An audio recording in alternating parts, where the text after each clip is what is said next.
मेरे भक्तों के मन में हमेशा एक संदेह रहता है, जबकि वो मेरी भरपूर भक्ति करते हैं। मेरे भक्त मेरी भरपूर सेवा भी करते हैं। अंदर ही अंदर वो मुझसे पूरी तरह जुड़े होते हैं, लेकिन उनके मन में एक संदेह अवश्य ही रहता है।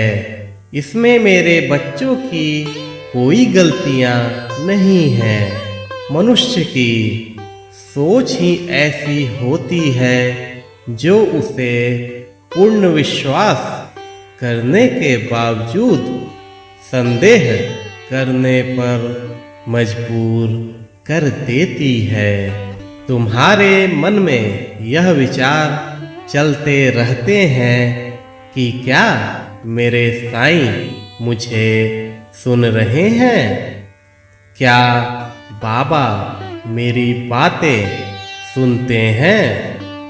मेरे बच्चे, मैं तुम्हारी हर बात को निरंतर सुनता हूँ।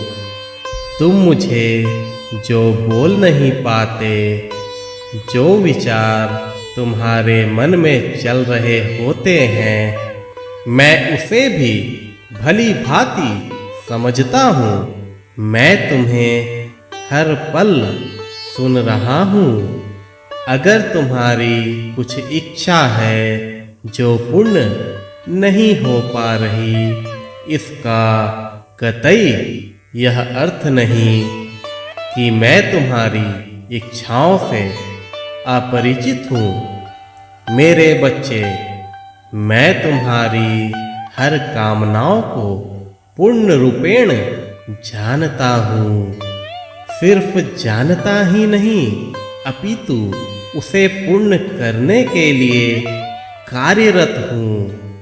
अभी सही समय ना आने के कारण तुम्हारी इच्छा अधूरी है, लेकिन जब सही समय आएगा तब तुम्हारा साईं तुम्हारी कामनाओं की पूर्ति अवश्य करेगा।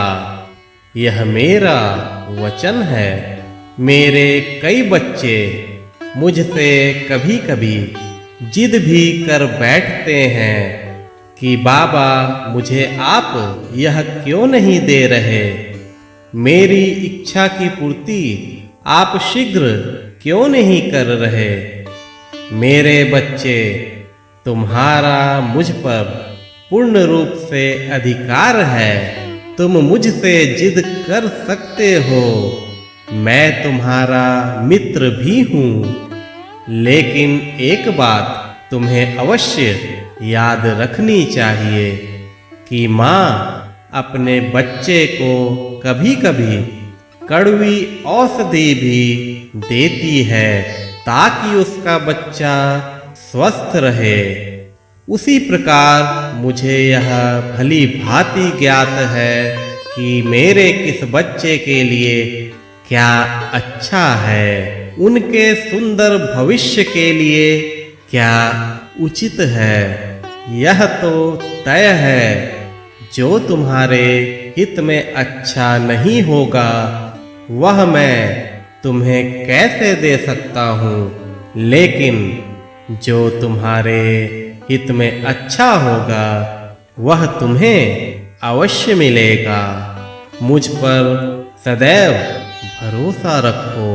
अपना अच्छा या बुरा सोचना तुम छोड़ दो।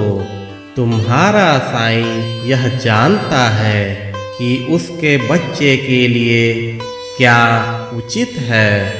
मेरे बच्चे, तुम सिर्फ अच्छे के विषय में सोच रहे हो और तुम्हारा साईं तुम्हें सर्वश्रेष्ठ देने की तैयारियां कर रहा है। इसलिए मेरी शरण में रहो और हमेशा धैर्य रखो। तुम तो मुझसे एक बूंद जल मांगने की याचना कर रहे हो, लेकिन तुम इससे पूर्ण रूपेण अनभिज्ञ हो कि तुम्हारा साईं तुम्हें एक बूंद जल नहीं बल्कि पूरा समुद्र देने वाला है। शांत रहो, निश्चिंत रहो और साथ ही साथ अपने साईं पर कभी भी संदेह ना करो। अगर किसी इच्छा की पूर्ति में विलंब हो रहा है तो हमेशा याद रखो कि तुम्हारा साईं तुम्हें उस इच्छा से भी बढ़कर देना चाहता है। अपने मन को हमेशा शांत रखो, सदैव प्रेम पूर्वक पूरी निष्ठा से अपने साईं पर भरोसा रखो। मैं तुम्हारा पिता हूँ। बच्चों की जरूरतों का मुझे पूरा एहसास है। तुम मेरे बच्चे हो, मैं तुम्हें अधूरा कैसे छोड़ सकता हूँ। सदा सुखी रहो, खुश रहो।